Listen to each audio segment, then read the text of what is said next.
siniestros, bienvenidos un día más a mi canal. Hoy te traigo el vídeo de la subcultura skate. Es bastante amplia, que tiene mucho tiempo, que ha ido evolucionando, que se ha ido añadiendo ciertas cosas, que ha alimentado a otras subculturas y que tiene varias ramificaciones. En fin, es bastante amplio, así que sin hacer esta introducción más larga, vamos a comenzar. Madame Oscurité, y en la noche nos guía, con historias paranormales, su voz es melodía, de psicología oscura, asesinos y demonios. En California, en los años 50, algo así como el boom, lo que se llevaba y lo que todo el mundo hacía era surf.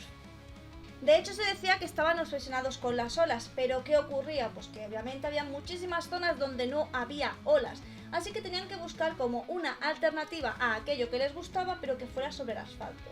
El sidewalk surfing, que era algo así como surf en la acera, y que lo que eran tablas de madera o de arcilla con unas ruedas bastante, protuberantes y fuertes, que la verdad que hacían bastante difícil el manejo, pero que al final conseguían como esta sensación que ellos buscaban. Sí que es verdad que la moda, es decir, como ellos se vestían, pues básicamente se vestían como los surfistas. Camisetas ajustadas, pantalones cortos, un aire así como relajado, playero, muy marítimo, y sí que es verdad que estas pequeñas tablas, estos primeros skates que se hicieron eran de muy difícil manejo. Sin embargo, ellos intentaban que los movimientos fueran bastante fluidos y rítmicos, es decir, como que digamos que los pies estuvieran pegados a la tabla y pareciera que hacían lo que ellos querían. Y lo que intentaban eran imitar esta fluidez que daban las olas. Por supuesto, en este justo momento todo se hacía en casa. Si tú querías este tipo de tabla, te la tenías que hacer tú, te la personalizabas tú. Así que digamos que el surf desde primera hora, lo que es el skater, estuvo muy influenciado por el DIC, el háztelo tú mismo. Así que podemos decir que en sus inicios era muy californiana, muy costera, muy ligada al sur, muy playera, muy cercano a lo que serían los adolescentes y por supuesto pues totalmente aferrado al háztelo tú mismo. ¿Qué ocurre en 1960? Bueno, pues ocurre que se empiezan a dar cuenta las empresas que hay ahí un boom incipiente de muchísima gente interesada pues en este movimiento, que como os digo no solo se reunía como que eran surfistas que querían disfrutar de las olas en el asfalto, sino también esta moda, este tipo de vestimenta, y este rollo de hacerte las cosas a tu manera y crearte un poco tu propio estilo. Cuando vieron el filón empezaron a sacar sus propias tablas. Así Maccaga y Howie, que son dos marcas, empiezan a sacar pues este tipo de patinetas basadas muchísimo en el surf. Pero no solo eso, sino que también surge la primera revista totalmente dedicada al tema, The Quackity Skateboard, que además era de uno de los fundadores de la marca antes mencionada. Y también empiezan a surgir los primeros campeonatos, tanto de freestyle como de slalom. De algunos patinadores bastante icónicos empezaron a tomar nombre y por supuesto esto volvió todavía más loca a la juventud, que se volcó todavía más pues en esta subcultura creciente. En los 60 nos encontraríamos de repente con que el skate se había vuelto pues algo bastante conocido, que reflejaba muchísimo a los jóvenes y que ya había saltado a la televisión, las revistas, la radio, los programas, en fin, todo lo que tenía que ver con un rollo juvenil y que querías estar en la última, pues el skate era lo que te daba. Pero ¿qué ocurrió? Pues que seguía siendo demasiado difícil lo que era el manejo de las tablas en sí, por el tema de lo que os digo de las ruedas. Ese plástico duro, esa arcilla hacía que fueran de muy difícil manejo. Y además la gente empezó a quejarse porque, digamos que las calles estaban totalmente llenas de gente practicando este tipo de deporte. Se volvió, digamos, que algo tan conocido, tan mainstream, que de repente se convirtió en algo totalmente underground y la gente, digamos, que pasó un poco de página. Aquí es cuando de repente cae, pero caería para resurgir. La cuestión es que, como os digo, sí que es verdad que en los 60 a finales empezó a caer y empezó a perder fuerza y se convirtió en algo más underground. En los 70 digamos que es cuando el skate se vuelve totalmente legendario y es cuando de verdad coge fuerza. ¿Qué es lo que ocurre? Primero y más importante, las ruedas de uretano, que lo que hacían era que el manejo fuera mucho más fácil y mucho más fluido. Y aquí lo que hizo que al tener mayor manejo es que de repente se separó totalmente de lo que sería este surf para tomar su propio camino. Pero es que no solo tomaría su camino como un deporte ya propio, donde grupos como Z-Boys aparecerían y tuvieran grandes exponentes, que de hecho empezaron a surgir un montón de grupos y de artistas bastante importantes referentes directamente con el skate. Aquí empezamos a ver que ahora el skate, esta forma de surfear lo que sería la calle, pero que ya no se trata de eso, se trata de conquistar la calle de una forma agresiva, rebelde, y esto se vería muy fuertemente influenciado por su estética. Camisetas sin mangas, pantalones rotos, las típicas zapatillas Vans. Tendrían una actitud callejera, despreocupada, totalmente rebelde. Y en esta rebeldía lo que habría es muchísima despreocupación, es decir, simplemente vivir el momento. Y aquí habría muchísima influencia del rock de los 70 y también de esta actitud más marginal. Aquí es cuando empiezan a surgir algunos programas y, como os digo, algunas personalidades un poco más relevantes que le darían cierta importancia. Se popularizan los campeonatos, se hace bastante famoso el freestyle. Y ahora no es solo una cuestión de deporte, ahora el skate lo que representa es al marginado, al inadaptado, al creativo, al libre, al rebelde, al chico peligroso que le gusta ir por la calle marcando, ¿sabes? Marcando el asfalto. Filosofía es algo así como vivir la calle, romper las reglas, crear tu propio estilo, construirte a ti mismo. Fijáis, crea un lenguaje visual y estético total y absolutamente único. En los 70 de nuevo sufre una pequeña caída. ¿Qué ocurrió? Digamos que en los 70 es algo así como la niñez del skate, ¿vale? Es como que va camino de la adolescencia. ¿Y qué ocurre en los 80? En los 80 empieza a mamar de todo lo que hay a su alrededor. Y entonces se vuelve un movimiento mucho más agresivo en cuanto a la forma de reivindicarse. Ahora es verdad que se pierde esa cosa de hacer concursos, el freestyle, las competiciones y demás, pero se vuelve mucho más callejero, donde estas personas pues se reúnen en piscinas, parques y lo vuelven una cosa mucho más íntima y más de ellas. Pero ¿qué ocurriría también en los 80? Que empezarían a mamar del punk. Aquí es cuando empiezan a adoptar la estética más punk hardcore. ¿Por qué? Porque precisamente el punk era el que hablaba de crear tu propia identidad, de ir contra lo establecido, de luchar contra la multitud y de, ya te digo, crear tu propia identidad, crear tu propio sello, revelarte. Así que, como os digo, cogen de esto del punk y lo absorben. Así que empezamos a ver camisetas de bandas, crestas, cadenas, chaquetas de cuero, zapatillas destrozadas, rodilleras caseras, grafitis, parches, clavos. Todo era como muy sucio, muy sin reglas y sobre todo había mucho rollo de ponerte tus propios parches, tus propias tachuelas y tus propias cosas, porque como siempre aquí lo que reinaba era háztelo tú mismo. Y la cuestión es que se empiezan a apoyar por algunas bandas, entre ellas Black Flag, Suicide Tendencias. ¿Qué ocurre? Bueno, ocurre que ahora el skater no simplemente es un deportista, no, ahora no es un deportista, ahora va haciendo su rebelión por las calles. Es un antisistema, se enfrenta a la policía, se enfrenta a las normas establecidas y simplemente lucha por aquello que él cree. Por eso, a partir de este inciso, se empieza a decir que puede ser que tenga un poquito de contracultura porque van en contra, como os digo, de lo establecido. Se empieza a desarrollar un skater mucho más vertiginoso y seguro que conocéis a uno que se llama Tony Hawk, que de hecho hubo inclusive videojuegos referentes de él. Y como os digo, fue otra figura más que se sumó a todo esto. También se empiezan a hacer estas películas caseras que contienen skate, pero al mismo tiempo muchísima estética punk y por supuesto música muy hardcore. El skate ya no es solo un deporte, es tu identidad, es cómo vistes, es cómo patinas, es cómo hablas, es cómo actúas, es cómo piensas.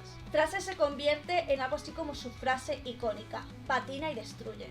Y es que al final el skate lo que hace es nutrirse de lo que hay en ese momento y seguir sumando y sumando para crear todavía más identidad a su subcultura. En los 90 ocurre algo así como un giro de tuerca. ¿Qué ocurre? Que el skate de repente no quiere ser tan reivindicativo, no quiere ser tan rebelde, no quiere ir tan en contra del sistema.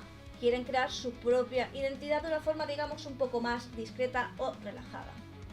Sí que es verdad que aquí desaparecen los parques, las piscinas y todo esto, y lo que empiezan a hacer es las barandillas, las escaleras, la propia calle con todos y cada uno de esos elementos son las que componen la forma de hacer skate. Esta apatía también se nota en la ropa, que de repente se puede empezar a ver mucho más, bueno, de tonos más neutros, como por ejemplo el gris, también más ancha y más relajada. La ropa de segunda mano, las capuchas, las sudaderas largas, las tallas oversize serían lo que empezarían a tomar más fuerza en este mundo.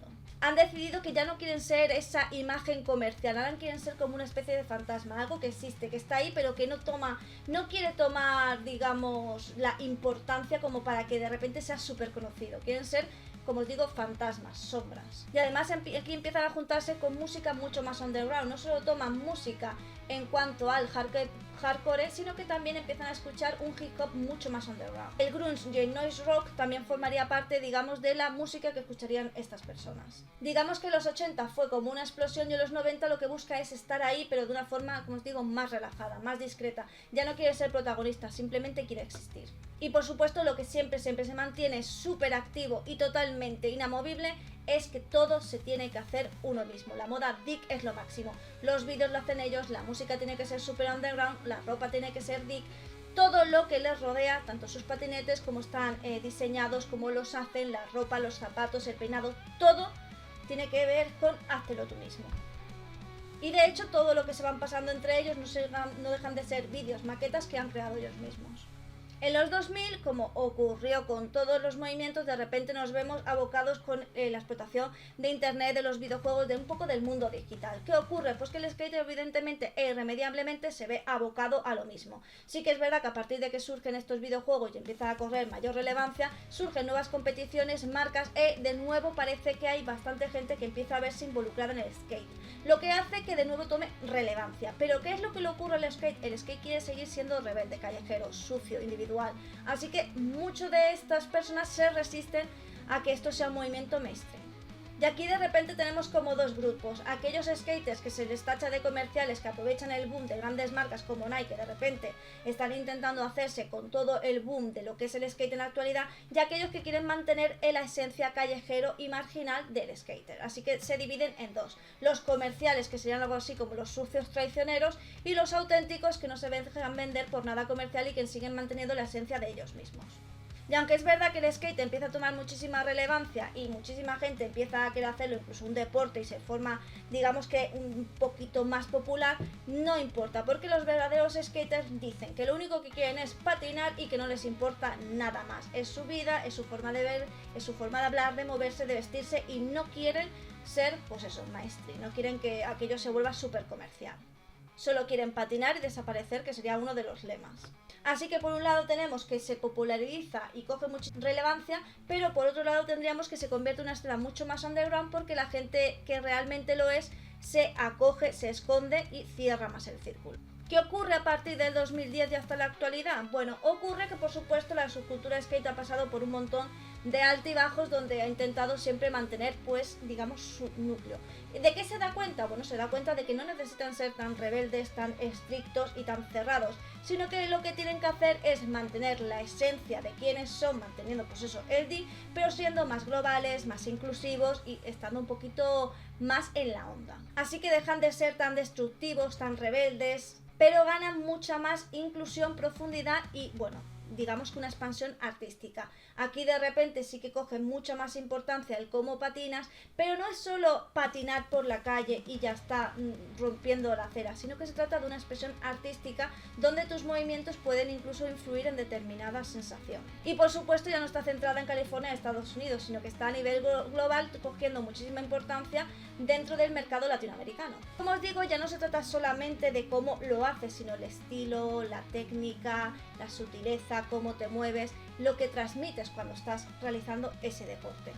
Sí es verdad que la estética se vuelve más minimalista, pero de nuevo súper asociada de nuevo al hazlo tú mismo y al punk. Eso jamás lo perdería. Nacen nuevos colectivos mucho más inclusivos que abarcan diferentes subculturas y personas y empiezan a asociarse directamente con la salud mental, por supuesto con el arte DIC, con el reencuentro con lo urbano y con esta filosofía de ser tú mismo, buscarte a tú mismo, encontrarte, luchar contra lo establecido, buscar tu lugar y que el skate marque quién eres, cómo eres y a qué quieres llegar a ser. Así que el skate ya no sería una marca de rebeldía, sino que sería algo así como tu lugar seguro, sería como tu refugio. Por supuesto está fuertemente influenciado por la moda, que esto es algo que siempre ha ocurrido en el skate, pantalones anchos, gorros pequeños, zapatillas chunky, camisetas oversize, colores neutros. Tiene un rollo entre alternativo y artístico. Influencia del nerdcore, el anti-fashion y el post-internet. Y este estilo lo que significa es que básicamente vas vestido bastante normal, con ropa que parece muy simple, pero lo que busca es como fusionarte con el entorno, ¿vale? Y poder moverte con facilidad, no tanto llamar la atención. Que sería algo muy diferente de lo que ocurría por ejemplo en el 2000, que era mucho más colorido. Al final, ¿cómo podríamos definir el skate? El skate no solo es un deporte, es una estética donde se busca ir cómodo, marcar tu esencia y por supuesto donde las ideas que más destaca son el anticonformismo, el anticapitalismo, el hazlo tú mismo, busca la funcionalidad, la comodidad y rebélate contra las normas establecidas. Así que como veis, la verdad que la subcultura skate es bastante profunda, bastante larga, se ha ido añadiendo cosas a lo largo de, digamos, su nacimiento, desde que surgió hasta la actualidad, pero si algo conserva es ese espíritu rebelde, es ir contra lo establecido, el buscar tu propio lugar, y como veis eso es algo que siempre se remarca muchísimo. Así que como veis no es solo un deporte, sino que abarca muchísimo más, y como siempre digo, las subculturas también pueden ser tribus urbanas. ¿En qué se diferencia una tribu urbana a una subcultura? Tribu urbana puede ser, y es normalmente, cuando una persona joven empieza a llamarle la atención la estética y ciertas cosas de esa subcultura en general. Así que tú puedes ser de la tribu urbana de los emos porque estás empezando y solo te llama la estética, la atención, y quizás algún grupo de música. Pasas a formar parte de la subcultura gótica cuando te gusta todo lo que conforma precisamente esa subcultura. Así que puedes ser perfectamente de la tribu urbana de los skaters y puedes ser de la subcultura de los skaters, porque digamos que un paso te podría llevar al otro, aunque no siempre tiene por qué ser así. Tú puedes empezar en una tribu urbana y acabar en la subcultura, o puedes empezar en esa tribu urbana y terminar en otra porque realmente al final no te ha llenado.